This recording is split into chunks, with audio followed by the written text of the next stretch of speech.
portanto, a minha ideia, o que eu gosto realmente de trabalhar é à volta da promoção, quase que é desenvolver artefactos, portanto, diferentes projetos que levem à promoção de algum local, algum evento, alguma experiência. Portanto, acima de tudo, é sempre à volta da experiência. Na verdade, a parte que mais me toca no design acaba por ser o processo criativo, portanto, a parte inicial, onde, portanto, existe um objetivo, há um briefing, há algo que se tem que trabalhar, há uma necessidade, porque o design acaba por ser isto, responder a alguma necessidade que existe, e nesse sentido depois há um estudo do mercado, que eu também gosto muito de fazer esse levantamento, para perceber o que é que posso explorar. E pronto, e depois há os brainstormings, é onde a loucura acontece, e como puderam ver na exposição, muitos dos projetos que demonstram que no início quase que nasce de uma ideia um pouco mais louca e que tem que ser simplificada até chegar à peça final. Esta exposição que agora está a acontecer, que está acontecendo na Caldas Late Night, para mim está a ser muito, muito importante, porque é a primeira vez que estou a expor por mim, organizado por mim, claro, dentro do evento que é o Caldas Late Night, portanto, associado a este evento, mas está a ser muito gratificante porque estou a ver num só espaço tudo o que criei até hoje. Muitos momentos, como por exemplo a participação no Open Design Itália, em conjunto com o meu colega Giuseppe Sardone, com o projeto Figueira Memory, também desenvolvido por nós, em colaboração com a nossa professora Ana Margarida Ferreira. Foi uma experiência, em primeiro lugar, foi muito importante porque foi internacional, foi no contexto de que nada é o meu, e foi muito interessante por isso. O meu projeto de mestrado, de tese, chama-se Nada que Vale a Pena, que são souvenirs para Sintra.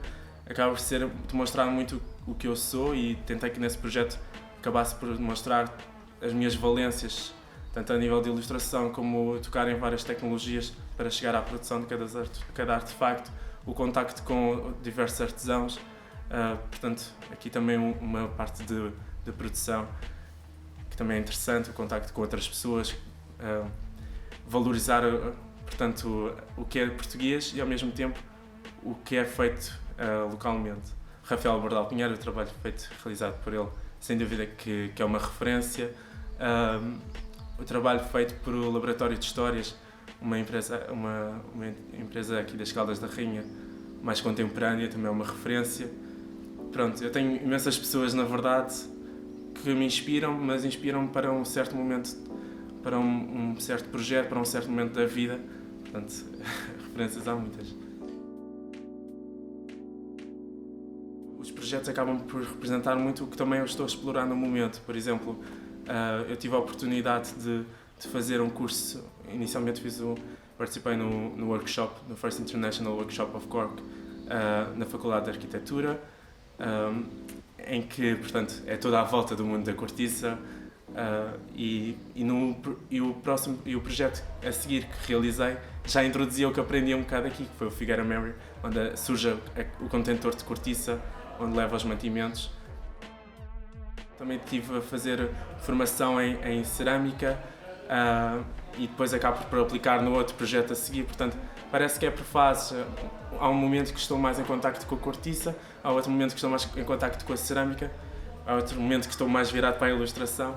Na ESAD tive a oportunidade, foi mais com o interesse portanto já tinha participado em alguns workshops e percebi que havia então esta necessidade de mexer na matéria, porque uma parte importante também do design é realmente entrar em contacto com a matéria em si e poder explorá-la, as suas capacidades. E então daí ter escolhido a ESAD, porque sabia que tinha abertura para explorar nesse sentido. Eu acho que uma das partes mais interessantes na área do design é que em cada projeto acaba por ser explorada uma questão. Então é sempre o meu estudo do mercado para responder a esta questão, é sempre muito focado nesse mundo, e o que me enriquece também pessoalmente, porque acabo por ter mais conhecimento, portanto, a nível de plataformas ou recursos que procuro saber estas informações. Eu não sei dizer ao certo onde, porque é muito específico. Sem dúvida que os workshops, algumas experiências pessoais, levaram a chegar a alguns resultados.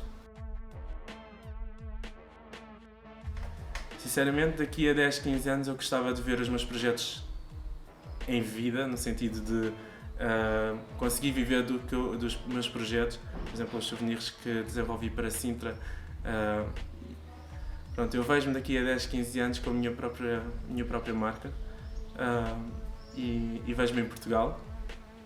Sim, com interesse sempre no conhecer o mundo lá fora, porque se há coisa que eu gosto é viajar, mas vejo-me sempre em Portugal, a trabalhar em Portugal, mas com projetos possivelmente no estrangeiro. Sim.